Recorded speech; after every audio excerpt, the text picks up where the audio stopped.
So is your lawnmower a little bit worse for wear? Have you got a dicky rope? Will it not retract, or is it even frayed? Well, in less than 2 minutes, I'm going to show you how to replace the pull cord. Right, so first job to do is take the recoil assembly off. On this Honda engine, it's literally just 3 10mm nuts. On this Briggs and Stratton, it's literally 3 8mm nuts. This older engine will have to remove this plastic cowling and gain access to the metal casing. With the recoil assembly off, next thing you do is cut the rope and pull it out. So the easiest tool for that is a pair of side cutters.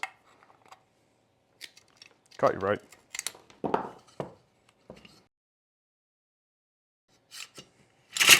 And if you can see the recoil spring anywhere, it's just worth just spraying a little bit of lubricant in on any of those points.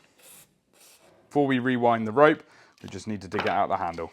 So a quick tip, just burn the end of the rope over just to stop any fraying. Just remember it's hot. Tie a knot in the end of the rope to stop it pulling back through the hole. So here comes the tricky bit, winding that rope onto that pulley. So you've got to turn the pulley backwards. That is basically putting tension on that spring underneath and allows you to put the rope back into the assembly.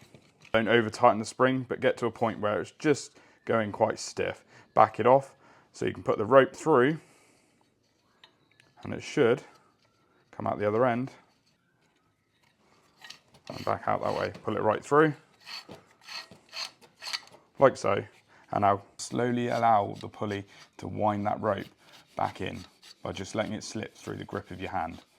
So I gave myself a little bit of excess rope when I wound it on, so I've got some left over. So now we can just basically fit the handle on, pull out a little bit of excess from the recoil assembly, tie a knot on there, cut the end off, and it's ready to reinstall. Before you bolt it back in place, just make sure it retracts and it's nice and smooth. And there you go. That's how easy it is to replace your recoil rope.